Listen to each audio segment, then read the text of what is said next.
भाग 1 नया मैनेजर। राजनगर शहर में शिव शक्ति ट्रेडर्स नाम की एक बड़ी कंपनी थी। उस कंपनी में नया मैनेजर बनकर आया अभय, जिसकी उम्र 28 साल थी। अभय ईमानदार, शांत और मेहनती इंसान था। कंपनी के मालिक महेश अग्रवाल अपने कर्मचारियों को परखने के लिए जाने जाते थे। कंपनी में कई पुराने कर्मचारी थे, लेकिन ज्यादातर लोग काम से ज्यादा शॉर्टकट ढूंढते थे। अभय ने आते ही देखा कि ऑफिस में फाइलें सही नहीं थीं, हिसाब किताब गड़बड़ था और कई लोग समय पर काम नहीं करते थे। एक दिन अकाउंट सेक्शन के कर्मचारी राकेश ने कहा, सर, यहाँ ज़्यादा ईमानदारी से काम करने की ज़रूरत नहीं है, सब ऐसे ही चलता है। अभय मुस्कुराया और बोला, गलत चीज़ अगर सब करते हैं तो वो सही नहीं बन जाती। राकेश मन ही मन हंस पड़ा। उसे लगा नया मैनेजर ज़्यादा दिन टिक नहीं पाएगा। लेकिन अभय ने तय कर लिया था, वो सब कुछ सही करेगा। उसे नहीं पता था कि जल्द ही उसकी ईमानदारी की सबसे बड़ी परीक्षा होने वाली है। भाग 2 कठिन परीक्षा। अभय ने ऑफिस का पूरा सिस्टम सुधारना शुरू कर दिया। हर फाइल दोबारा चेक होने लगी, हिसाब साफ किया जाने लगा और कर्मचारियों को समय पर काम करना पड़ने लगा। कुछ लोगों को ये बदलाव पसंद नहीं आया, खासकर राकेश को। पहले वो आसानी से गलत बिल पास करवा देता था, लेकिन अब अभय हर कागज ध्यान से देखने लगा। एक दिन कंपनी में बहुत बड़ा ऑर्डर आया। करोड़ों रुपए का सौदा था। मालिक महेश अग्रवाल शहर से बाहर गए हुए थे, इसलिए पूरी जिम्मेदारी अभय पर थी। राकेश अभय के केबिन में आया और धीरे से बोला, सर, अगर आप इस बिल पर साइन कर दें तो कंपनी को फायदा होगा और आपको भी। उसने टेबल पर एक लिफाफा रखा, अंदर मोटी रकम थी। अभय कुछ पल शांत रहा। ये उसकी जिंदगी का सबसे बड़ा लालच था। इतनी रकम से उसकी कई परेशानियां खत्म हो सकती थीं। लेकिन उसने लिफाफा वापस राकेश की तरफ बढ़ाते हुए कहा, मेहनत से कमाया पैसा ही सुकून देता है, गलत रास्ते का नहीं। राकेश का चेहरा उतर गया। उसे लगा अब उसकी चाल पकड़ी जाएगी। अभय ने पूरा बिल दोबारा जांचा और सच सामने आ गया।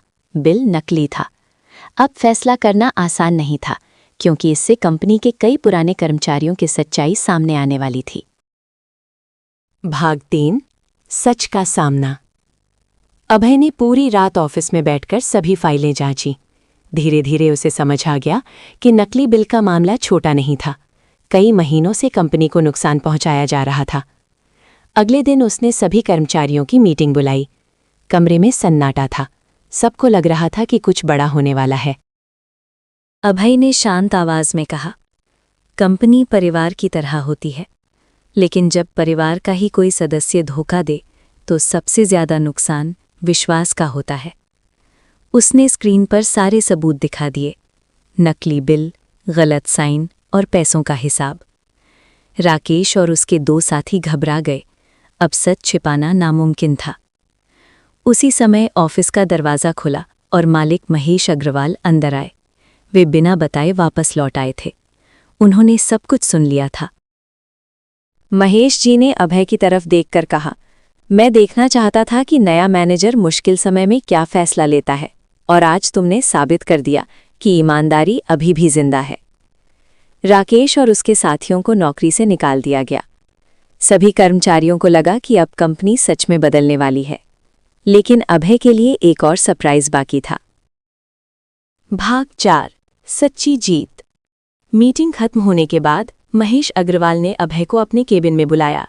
अभय थोड़ा घबराया हुआ था। उसे लगा शायद कंपनी में इतनी बड़ी गड़बड़ी होने की जिम्मेदारी उसी पर आ जाएगी। लेकिन महेश जी मुस्कुराए और बोले, अभय, मैंने जानबूझकर तुम्हें पूरी जिम्मेदारी दी थी। मैं देखना चाहता था कि तुम आसान रास्ता चुनते हो या सही रास्ता। उन्होंने आगे कहा, कंपनी को एक अच्छे मैनेजर की नहीं, एक ईमानदार इंसान की जरूरत थी और तुमने खुद को साबित कर दिया। महेश जी ने अभय को प्रमोशन देते हुए उसे कंपनी का ऑपरेशन हेड बना दिया। पूरे ऑफिस में पहली बार लोगों ने महसूस किया कि ईमानदारी सच में जीत सकती है। अब कर्मचारी समय पर काम करने लगे, माहौल बदल गया, कंपनी तेजी से आगे बढ़ने लगी। अभय ने उस दिन समझ लिया, सफलता सिर्फ पैसे से नहीं बल्कि विश्वास से मिलती है। कहानी की सीख। ईमानदारी का रास्ता कतई होता है, लेकिन अंत में वही सच्ची सफलता और सम्मान दिलाता है। गलत तरीके से मिली जीत अस्थायी होती है, लेकिन सच्चाई हमेशा टिकती है।